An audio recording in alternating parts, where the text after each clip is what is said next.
Bon, merci de venir pour cette conférence qui est absolument indispensable. Learn Perfect, Stéphane Molinaro, je suis très très content de présenter d'introduire cette intervention parce que il y a des choses auxquelles je crois. J'ai l'habitude d'écrire, plus on utilise de digital, plus la place de l'humain est essentielle. On est arrivé à un moment de la maturité quand même du digital learning où nous savons tous que le tout digital, ça ne marche pas, qu'une fois sorti de l'illusion techno, si on veut construire des dispositifs, il y a besoin d'aller y remettre à sa juste place de l'humain. Et je pense que Stéphane va nous parler de ça, puisque le titre de son intervention parle justement de la place de l'humain. Et n'hésitez pas. Vous avez pendant ces 30 minutes la possibilité de poser des questions, d'interpeller Stéphane. Vous levez la main, vous me dites et je viens vous apporter le micro avec grand plaisir.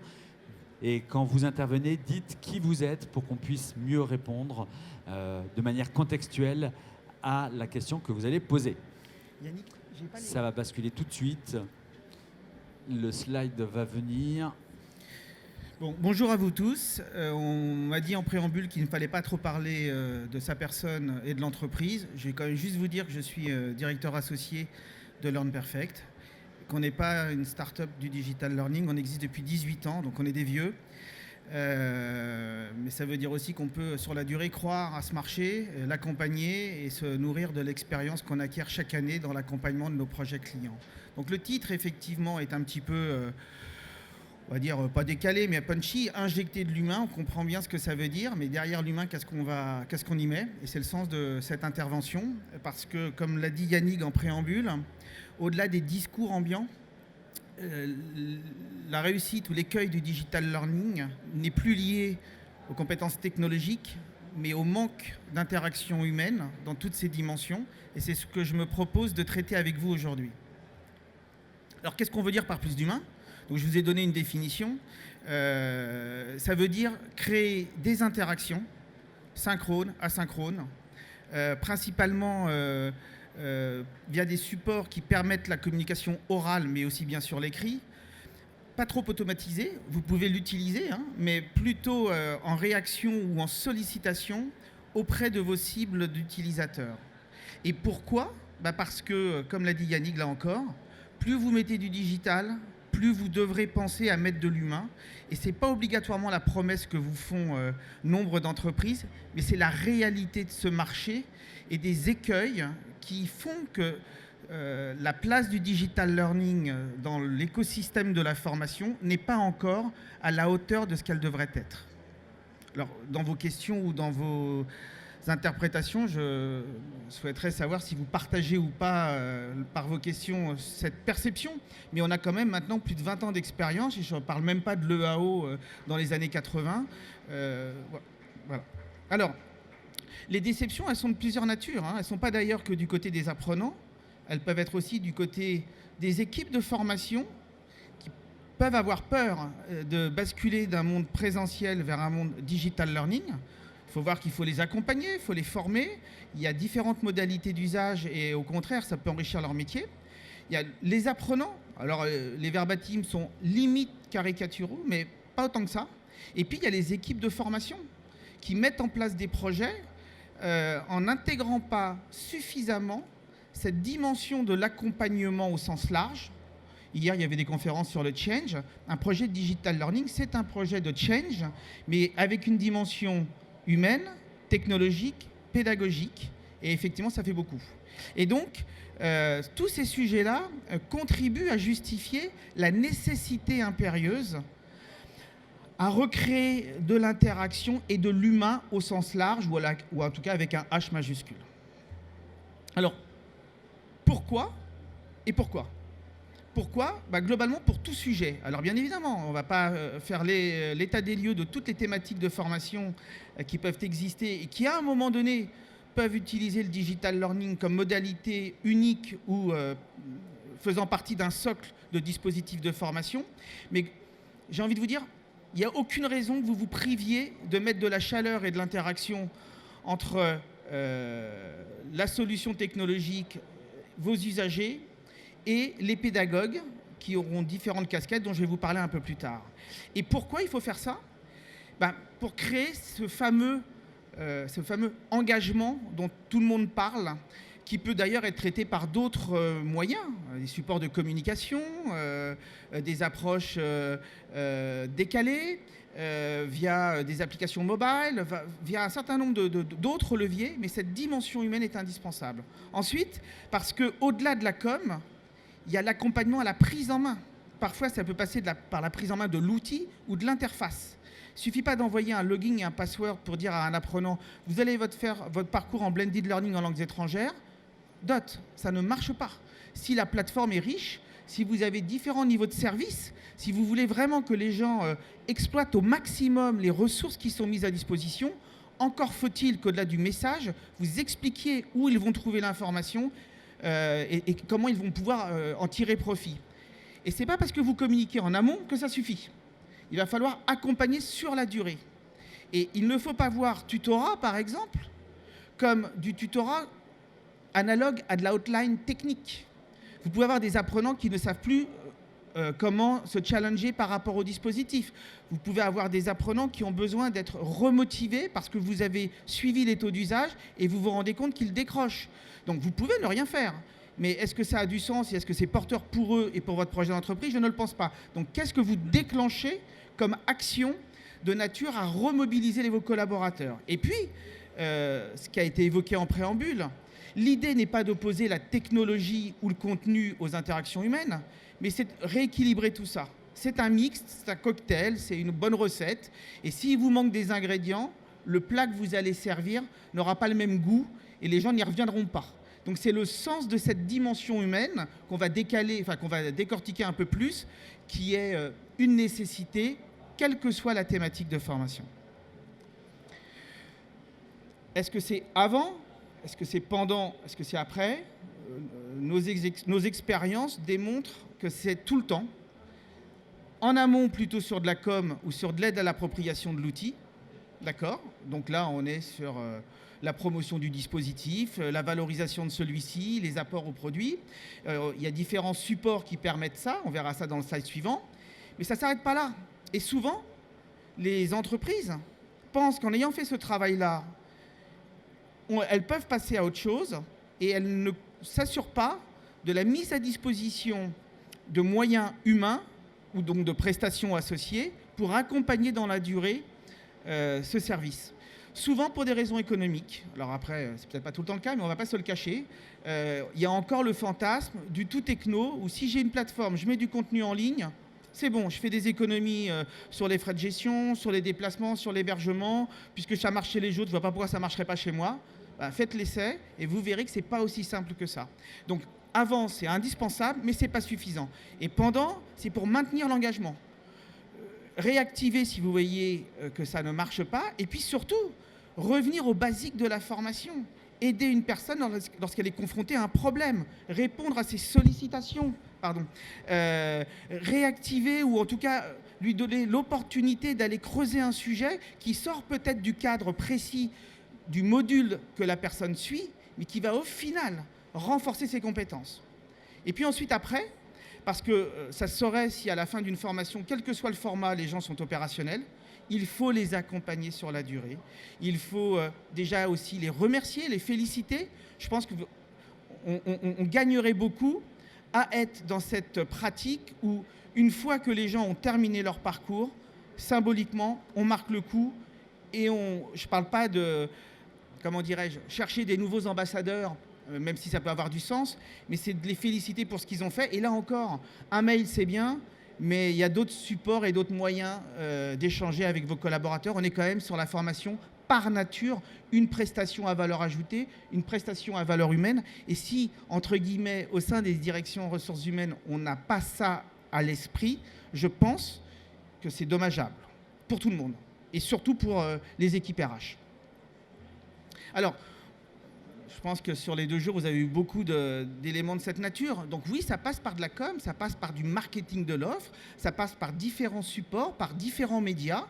C'est pas que l'effet waouh d'une technologie qui va faire que les gens vont y aller. Donc il y a des grands principes de communication. Aujourd'hui, il y a beaucoup de supports visuels et de supports technologiques, que ce soit sur mobile ou au poste de travail, qui vont vous permettre de commencer à créer de l'interactivité. Il s'avère que dans notre entreprise, nous croyons beaucoup à la puissance de l'interactivité synchrone, qui peut se faire bien sûr par chat ou par téléphone, mais surtout par l'usage du web conferencing et des classes virtuelles. Donc organiser des webinars, des ateliers avant et pendant, c'est un bon moyen de mettre tout de suite en interaction votre public cible et les experts ou ceux qui portent le projet. Ça passe aussi par, bien évidemment, tous les outils qui sont mis à votre disposition et que vous allez pouvoir utiliser pour renforcer ou pour relayer les messages. 3 grandes fonctions de notre point de vue du côté des opérateurs pour créer toute cette interactivité humaine nécessaire à l'accompagnement sur la durée du projet. 3 grandes fonctions qui peuvent d'ailleurs être, pour certaines, tenues par une seule et même personne. Vous n'avez pas obligatoirement besoin que de tuteurs, que de formateurs ou que de coachs au sens motivationnel. Ne nous méprenons pas, on n'est pas sur une dimension psychologique de l'accompagnement humain, on est bien dans qu'est-ce qui peut être fait, peut être déployé pour continuer à encourager ou à remotiver un collaborateur qui décroche. Donc ce sont les 3 grandes fonctions et je vous explique en l'occurrence, pour chacune d'elles, leur valeur ajoutée. Globalement, un tuteur, c'est un facilitateur. Vous pouvez définir vous-même le rôle que vous allez donner, mais la fonction tutorale, de notre point de vue, elle se résume à aider l'apprenant à s'approprier l'outil, la plateforme, l'interface, le contenu, d'accord ? Elle est à la disposition de l'apprenant, un peu comme un service de conciergerie, si je peux m'autoriser cette comparaison, pour être à même de l'aider si celui-ci rencontre un problème. Il perd un login, un password, il a besoin d'une nouvelle prestation. Tout ça, tout ce qui peut être de nature à faciliter l'usage du parcours a du sens. Et puis, à faire du support à l'utilisateur niveau 1, parce que je ne pense pas que les équipes RH pourront avoir de la bande passante pour ça, et je ne pense pas que les équipes SI pourront détacher des ressources ayant les compétences pour aider au support à l'usage. Et pourtant, c'est une nécessité. Si vous êtes motivé et que quand vous dites « je suis bloqué sur la plateforme », vous devez attendre 10 jours pour avoir une réponse, je pense que vous allez décrocher et que si ça arrive une deuxième fois, vous abandonnerez. Donc ça, c'est la fonction tutorale. Ensuite, sur la fonction de formateur, le formateur est l'expert métier. Il peut être un formateur externe, ça peut être un professionnel de votre organisation si vous êtes sur du contenu métier. C'est lui qui est garant des sujets et de la plus-value qu'il peut apporter dans les explications qui sont traitées dans les parcours digitaux. Ça veut dire qu'il est formé à ça, ça veut dire qu'il sait ce que c'est qu'un déroulé pédagogique, un prérequis, il sait créer les scénarios pédagogiques, donc c'est vraiment un travail de conception et d'animation, même si on sait que vous pouvez être un excellent formateur, mais ne pas être un bon concepteur pédagogique. Ce sont aussi des compétences qui sont autres, et ce n'est pas obligatoirement une réciprocité que vous pouvez trouver dans vos équipes. Donc ça, c'est le rôle du formateur, et lui, son objectif, c'est de garantir que les messages et les objectifs que vous avez définis dans les parcours sont bien assimilés au fur et à mesure et d'apporter toute son expertise. Donc c'est un transmetteur, même si aujourd'hui on va dire qu'on va parler de transmetteur coach, un certain nombre de choses comme ça. Globalement, il transmet son savoir et il vous aide à l'acquérir. Et puis cette notion de coach, d'un point de vue motivationnel, surtout sur des dispositifs de formation à distance, son rôle consiste à garantir l'usage sur la durée. Ça veut dire de la traçabilité, non pas pour fliquer, mais simplement pour comprendre qu'il peut y avoir un décrochage et qu'est-ce que je déclenche comme action, comme intervention sous différents médias pour pouvoir conserver tous les gens dans le wagon et pas en laisser au bord de la route. Et puis, bien évidemment, apporter cette dimension d'encouragement pour ceux qui réussissent et qui vont bien au-delà du sujet, parce que c'est tout l'intérêt aussi, c'est pas de rester cantonné à ce qui a été prévu si vous pouvez apporter plus. Les interactions, elles sont de plusieurs natures. Pour faire simple, elles peuvent être formelles ou informelles. La notion de formelle, c'est-à-dire que ce sont des interventions sous différents supports d'interaction, mais qui sont réservables, planifiables, soit dans le cursus, soit à l'occasion d'une prise de rendez-vous ou d'une intervention planifiée. Mais il y a aussi l'informel. Et l'informel, ça veut dire la possibilité, justement, par le tuteur ou par le coach, d'intervenir dans le parcours alors que ce n'était pas prévu, pour apporter un message qui va bien, pour encourager, pour dire qu'on est là, pour dire est-ce que vous avez besoin de faire un point avec vous parce que peut-être que vous rencontrez un problème et il faudrait que j'en sache un peu plus pour vous aider à continuer dans votre parcours d'apprentissage. Donc ce sont ces deux grands types d'interventions qui se font tout du long et qu'on pourrait même imaginer a posteriori, qui ont du sens et qui sont symbolisés dans ces trois fonctions de tutorat, de formation et de coaching. Et puis, vos experts, soit vous les avez en interne et vous les impliquez dans le projet et vous allez définir avec eux leurs interventions. Là encore, vous pouvez faire du 100% à distance. Les outils collaboratifs synchrones le permettent sans avoir besoin de se regrouper physiquement. Mais vous pouvez aussi le faire. On a des clients qui font ce qu'on appelle des learn and lunch. C'est pas con. À l'occasion du déjeuner, il faut intervenir un expert de l'entreprise qui va, de manière informelle, mais formelle parce que ça a été planifié, discuter du sujet du moment autour de collaborateurs qui sont inscrits dans le parcours. Ce caractère un petit peu convivial, c'est pas le fruit du hasard. Et on va répondre, il va répondre à vos questions et vous apporter un complément de valeur ajoutée. Et puis surtout, dans ces sujets-là, dans ces types d'interactions, je pense qu'il y a deux éléments à avoir vraiment à l'esprit. Cette notion de réactivité et d'interactivité. Si vous répondez 10 jours après, vous perdez tout. Donc il faut avoir de la bande passante, il faut avoir les outils, mais c'est super important. Et puis cette notion de communication, j'allais dire chaleureuse, orale, parce que la voix, ça fait passer bien plus de choses que l'écrit. Même si on sait qu'aujourd'hui, le poids de la communication écrite, alors Orthodidacte, qui est un de nos partenaires, vous dira pas le contraire, a pris plus de dimensions que l'oralité. Mais est-ce qu'en formation, on peut se passer de ces interactions orales? Nous ne le pensons pas. Et donc, il y a des outils très simples, qui ne coûtent pas une fortune, qui le permettent. Les outils, globalement, deux types d'interactions. Je vous ai dit formel, informel, et ensuite, interaction synchrone, asynchrone. Alors nous, on privilégie le synchrone. Ça a un coût. C'est pas tant le coût de la techno, mais c'est le coût du people, des gens qui vont être là pour interagir et dont on sait que dans le projet, il y a une ligne pour la fonction tutorale au sens large, ce qui n'est pas toujours le cas. Donc là, vous avez aussi un rôle à jouer pour défendre un budget, pour expliquer ce qu'il faut faire pour que le projet marche. C'est comme si vous disiez « je déploie une solution digitale, mais je ne prévois pas un plan de com ». Vous risquez de faire des économies sur le projet, mais vous risquez d'avoir un taux d'usage très décevant. Est-ce que c'est l'ambition du projet ? À vous de voir. Donc sur les outils synchrones, bien évidemment, des choses très simples. Un chat, un téléphone, mais aussi les outils de la classe virtuelle. Vous pouvez faire de la visio-assistance, vous pouvez faire des ateliers thématiques, vous pouvez faire de la formation ou des webinars, et tout ça va participer à cette interaction entre les experts et les usagers, les apprenants. Et puis sur la synchrone, clairement, le mail, le forum et tout ce que vous pouvez mettre autre à disposition. Alors je ne vous parle pas du social learning, mais bien évidemment, c'est un levier supplémentaire pour des grandes organisations généralement, ou en tout cas selon la nature de la thématique, qui peut venir enrichir le sujet. Alors le parcours idéal, que ce soit dans le cadre du CPF, que ce soit dans le cadre du plan de formation, globalement, vous avez une entrée dans le programme et vous avez une fin dans le programme. J'ai voulu symboliser là les différentes étapes entre la communication, l'accès à des ressources, des focus formels de formation ou d'assistance selon que cela soit planifié ou selon que votre utilisateur ait besoin et vous sollicite soit de manière asynchrone, soit de manière synchrone parce qu'il a besoin d'un complément de formation ou il a besoin d'une aide.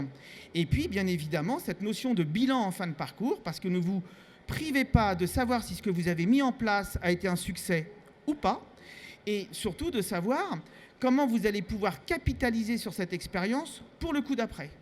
Parce que ce n'est pas normalement un one-shot, et selon votre niveau de maturité, vous auriez tort de considérer qu'une fois que ça s'est fait, on n'en parle plus, alors que justement, ça peut être un excellent moyen de continuer à renforcer la proportion du digital versus le présentiel sans jamais opposer. C'est un point super important. Le débat n'a pas de lieu entre présentiel, distanciel, entre synchrone, asynchrone, entre contenu sur étagère, contenu e-learning et prestations additionnelles. C'est cette mixité des dispositifs qui rend les opportunités et ce métier passionnant. À vous de savoir construire la recette qui va bien ou le mur qui va bien avec ces différents Lego. Voilà. Cette notion de tutorat et de coaching est pour moi indispensable et je persiste à penser que le marché n'est pas à la hauteur de ce qu'il devrait être, toujours parce que on nous fait croire, au sens large, qu'il suffit de mettre des bons contenus bien designés avec un plan de com, pour faire simple, pour que vous créiez les conditions d'un engagement durable, surtout sur des parcours qui peuvent être longs. C'est pas pareil d'engager un collaborateur sur une thématique métier qui va durer 3 semaines ou 1 mois, que d'engager vos collaborateurs sur un parcours certifiant ou sur un parcours en langue qui va nécessiter 6 mois, 1 an, voire plus de formation. Et comme nous, on est plutôt sur ces thématiques longues, cette expérience que l'on vit dans le cadre des parcours CPF ou du plan de formation nous a permis vraiment d'affiner ce modèle-là. Alors, je ne sais pas s'il y a des gens qui ont lu La Formule de Dieu, mais c'est un super bouquin. Bon, je ne vais pas vous en parler, parce que je ne sais même plus qui est celui qui l'a écrit, mais c'est extraordinaire. Mais la formule parfaite, pour nous, c'est ça. C'est avant tout de l'humain, bien évidemment de la pédagogie, avant, pendant, enfin, globalement, allez, on va dire autant. La techno, oui, il en faut, mais c'est un moyen. Ne vous trompez pas d'enjeu. C'est un moyen. Mais posez-vous bien les bonnes questions. Quand je vous dis back to the basics, c'est vraiment la réalité. Quelles compétences doivent être acquises? Pour quel type de population? À partir de quel niveau de connaissances à date? Quels sont les enjeux de l'entreprise? Quels sont les moyens que vous avez? Tout ça, ça va conditionner le design de votre projet, de votre stratégie digitale. Et vous ne pouvez pas faire l'économie d'y aller sans vous être posé ces questions. Et si vous mettez de l'humain, si c'est la bonne pédagogie et la technique, globalement aujourd'hui ça fonctionne, vous ferez de votre projet une réussite. Et pour conclure, ce n'est pas de moi, mais c'est de Philippe Carré, que vous devez connaître, vous regardez sur Internet. C'est un monsieur qui est connu dans les sciences de l'éducation à l'Université de Nanterre. C'est « On apprend toujours seul, mais jamais sans les autres ». Sa phrase a plusieurs années, mais je trouve qu'elle résonne encore. Ça pourrait presque être un mantra pour les gens des équipes formation RH. Je trouve que ça résume parfaitement les enjeux du digital. Donc plus de digital, plus d'humain, penser équilibre, pas l'un plus que l'autre. Et c'est ce cocktail dont vous pouvez être les acteurs, en tout cas les cuisiniers qui allez doser et choisir les bons ingrédients, qui va faire que les gens reviendront. Voilà, merci de votre écoute et je suis à votre disposition. Des questions, parce que ça en appelle. Ça vient interpeller quand même, hein. On est dans le salon Learning Technology. C'est vrai qu'on a été souvent dans cette opposition du digital et de l'humain. Et clairement, au travers de tout ce que tu nous redis, le digital, il est là pour aider l'humain et l'humain pour aider le digital. Donc, comment ça vous interpelle? Qu'est-ce que vous voulez savoir en plus? C'est le moment, il faut en profiter.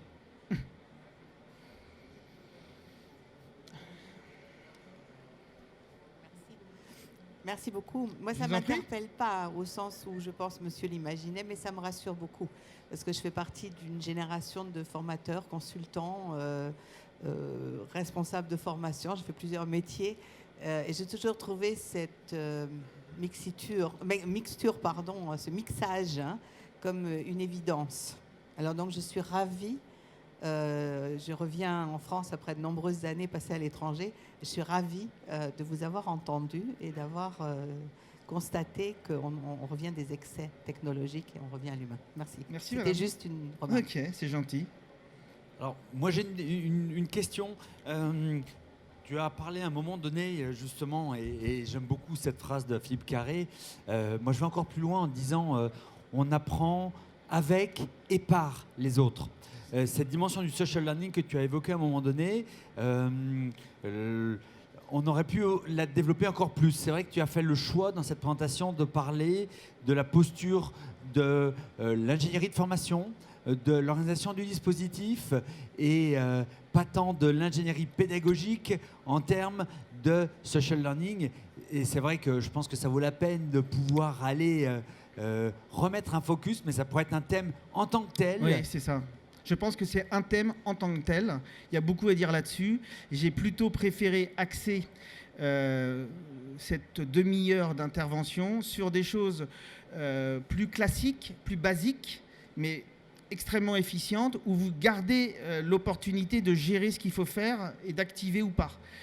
Sur la dimension social learning, on est sur des configurations via de la techno, mais une implication des collaborateurs et en tout cas du réseau qui nécessite, je pense, un atelier à part entière.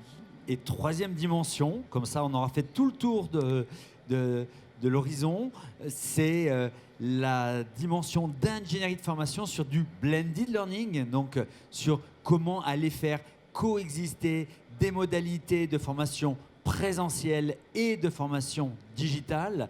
Et là, on est dans, là aussi, la façon d'aller réintroduire de l'humain avec de l'événementiel, avec de l'émotionnel, avec tous les apports de la formation en face à face, bien sûr, versus, et non plus justement versus, mais plus le digital. Et là aussi, on pourrait en faire une conférence complète. Assurément.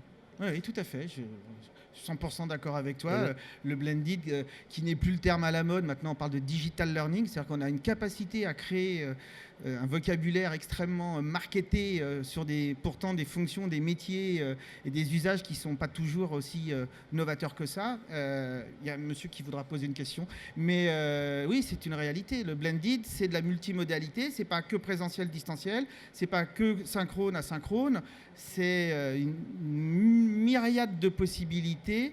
Et quelque part, plus vous allez laisser l'opportunité à vos apprenants de sélectionner ce qui crée chez eux le plus d'appétence pour rentrer dans un parcours digital, plus vous avez gagné. Pourquoi imposer une modalité dictée? Je peux comprendre que vous ne pouvez pas tout offrir, mais vous pouvez parfois faire du choix et avoir plusieurs portes d'entrée sur une thématique et laisser l'opportunité à une personne de choisir par où il veut rentrer dans le dispositif. Oui, merci. Nicolas Claudel, je suis responsable de la formation chez Sirius Factory. J'ai une question pour revenir sur un point qui m'a interpellé tout à l'heure. Lorsque vous avez séparé 3 catégories d'accompagnateurs entre les tuteurs, les formateurs et les coachs, j'ai une question par rapport à l'infrastructure qu'il faut dans une entreprise ou lorsqu'on a une structure externe pour accompagner efficacement un dispositif de formation. Parce que lorsqu'on pense à il faut un certain nombre de tuteurs, il faut un certain nombre de formateurs, il faut un certain nombre de coachs, combien en faut-il en général pour accompagner une population d'employés ? Alors, je crois avoir précisé que je dissociais la notion de la posture, en tout cas du rôle de chacun des contributeurs, en précisant bien qu'il était possible qu'un collaborateur ait 2 casquettes. Donc, vous n'avez pas une nécessité impérieuse à segmenter de manière aussi rigide, j'allais dire, le tuteur, le coach et le formateur. Première réponse. Deuxième réponse, je ne peux pas répondre comme ça parce que tout va dépendre de la nature du sujet que vous souhaitez traiter. Est-ce que vous l'externalisez? Est-ce que vous l'internalisez? Et qu'est-ce que vous allez vouloir conserver en interne, considérant que c'est de la valeur ajoutée? Et qu'est-ce que vous allez vouloir éventuellement faire supporter à des opérateurs externes? Parce que soit vous ne savez pas le faire, soit la valeur ajoutée ne justifie pas, ou vous n'avez pas les ressources. Voilà. Donc c'était ça le sens de cette dichotomie, enfin pas de dichotomie, mais segmentation des postures qui se designent après. Par contre, oui, vous devez prévoir un budget, et ce budget, c'est soit des ressources, un peu de techno, et c'est les ressources internes, soit c'est des ressources que vous allez acheter à l'extérieur. Oui, alors ma question posait sur, se portait précisément sur quel est le temps idéal qu'on doit passer avec un apprenant en accompagnement. C'est-à-dire que vous avez des gens qui vont être des tuteurs internes, externes, etc. Mais sur un parcours de formation, quelle est la durée que l'on doit passer avec lui? Vos questions ne sont pas simples parce que, en fait, elles dépendent vraiment de la culture de l'entreprise, de sa maturité autour du digital learning. Est-ce que vos collaborateurs... Alors, vous êtes un opérateur de serious game et vous êtes un pure player, donc vous comprendrez aisément que je ne peux pas donner un ratio, mais j'ai envie de dire, oui, il faut prévoir du budget et peut-être que c'est 5-10%, ou en tout cas 10% du coût d'investissement du projet que vous devez consacrer à ça. Voilà. Je préfère fonctionner en budget sur une base 100 que vous dire. Alors je peux vous le dire, si en bureautique, voilà, sur un parcours de 10 heures, il faut peut-être prévoir entre 2 heures et potentiellement 4 heures. Donc le reste on le fait en e-learning et après le reste on le fait en visio par exemple. En langue, ça va dépendre. On a des gens qui font que des cours en visio et d'autres qui vont faire du digital avec sur un parcours d'un an potentiellement 20 ou 30 heures en anglais. Et puis si on sait qu'on met entre 5 et 10 heures d'accompagnement formel par des séquences de formation, on va créer l'engagement. Si on doit rajouter le tutorat, ça va dépendre si on est en sollicitation, en réception ou en émission d'une sollicitation à l'endroit de l'apprenant. Voilà. J'ai un peu de mal à vous répondre de manière catégorique, mais la philosophie, c'est ça. Merci beaucoup Stéphane. Learn Perfect, stand B50, si vous voulez en savoir plus et continuer le dialogue, c'est l'heure de laisser libre pour la prochaine conférence. Merci beaucoup. Merci à toi. Merci à vous.